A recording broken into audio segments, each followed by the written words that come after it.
It all started with a flicker. The old apartment wasn't anything special. A small space with peeling paint and creaky floorboards. Yet it was home, and despite its flaws, it had a certain charm. But on one particular evening, as the sun dipped below the horizon, the overhead light began to stutter. A faint buzz accompanied the rhythmic flicker, casting erratic shadows across the room. It wasn't the first time the wiring acted up, but something about the timing felt off. That same night, an odd noise echoed from the next door unit, a scraping sound, faint at first, like furniture being dragged. It was strange because that apartment had been vacant for months. The landlord mentioned renovations were on hold indefinitely. Yet there it was, clear and deliberate, a sound that didn't belong. At first it was easy to dismiss. Maybe it was the pipes. The building was old after all. But as the days went on, the occurrences grew more frequent. Every evening the lights would flicker, just for a moment, followed by that same scraping noise. Sometimes it was accompanied by a soft thud, as if something heavy had dropped. The sequence became so regular, it was impossible to ignore. Curiosity gave way to unease. The tenant started noticing other peculiarities. The air near the wall shared with the empty unit felt colder than the rest of the apartment, as if an invisible draft seeped through. At night there were faint whispers, barely audible, like a muffled conversation. Leaning against the wall only made it worse.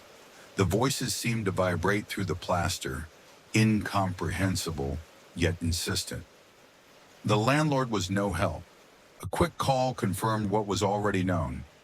No one was renting the unit and no work had been scheduled. "It's probably just the building settling," they said, their tone dismissive. But that explanation didn't sit right. Buildings don't settle with whispers. One evening, after another unsettling sequence of flickers and noises, the tenant decided to investigate. Standing outside the next-door apartment, they noticed something peculiar, the faint glow of a light coming from beneath the door. It wasn't bright, more like the flickering of a candle, inconsistent and weak. Heart pounding, they knocked lightly, half hoping no one would answer. Silence. The glow disappeared. Retreating to their own unit, the tenant couldn't shake the feeling of being watched. The hallway felt oppressive, the kind of quiet that wasn't natural. Inside, they double-locked the door and turned on every light. For a while it helped. The warmth of the bulbs seemed to push the unease into the corners. But just as they began to relax, the overhead light buzzed and flickered once again. This time it didn't stop. The flicker grew erratic, almost frantic, as if the bulb itself was struggling against some unseen force. Then came the sound, a loud, deliberate knock from the shared wall. Not the faint scraping or muffled whispers of before, but a heavy, resonant thud that shook the picture frames. Fear gripped the tenant, but it wasn't enough to quell their curiosity. Grabbing a flashlight, they approached the wall.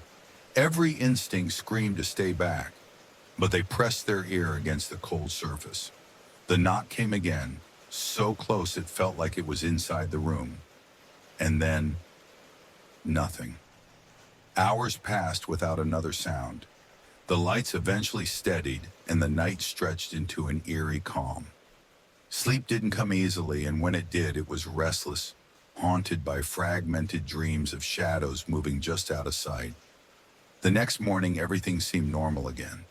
Daylight had a way of making the strange and unsettling feel distant, almost like a bad memory. But as they prepared to leave for work, something caught their eye.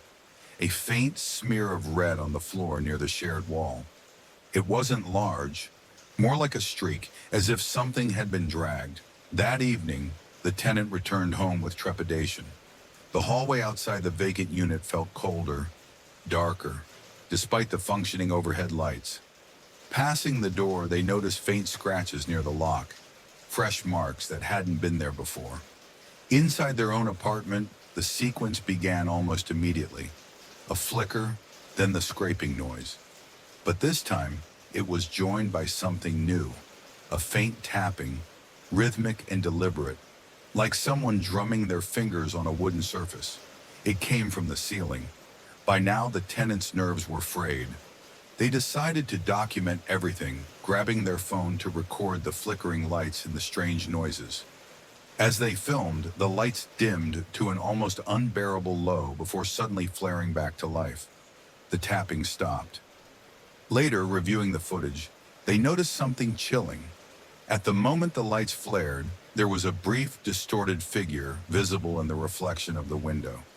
It was blurry, undefined, but unmistakably humanoid. Desperation drove them to reach out to other tenants in the building. Most dismissed their concerns, chalking it up to the quirks of an old structure. But one elderly neighbor, who had lived there the longest, offered a cryptic warning. That unit's always been strange. People don't stay there long.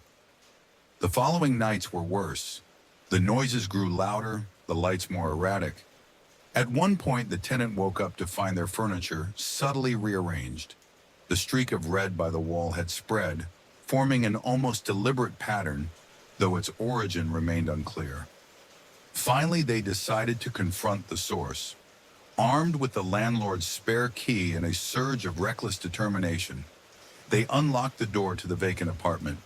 The air inside was stale and cold, carrying a faint metallic smell. The flickering light in the corner illuminated a barren space. No furniture, no signs of recent activity. But in the center of the room, etched into the dusty floor, was a series of strange symbols, jagged and overlapping.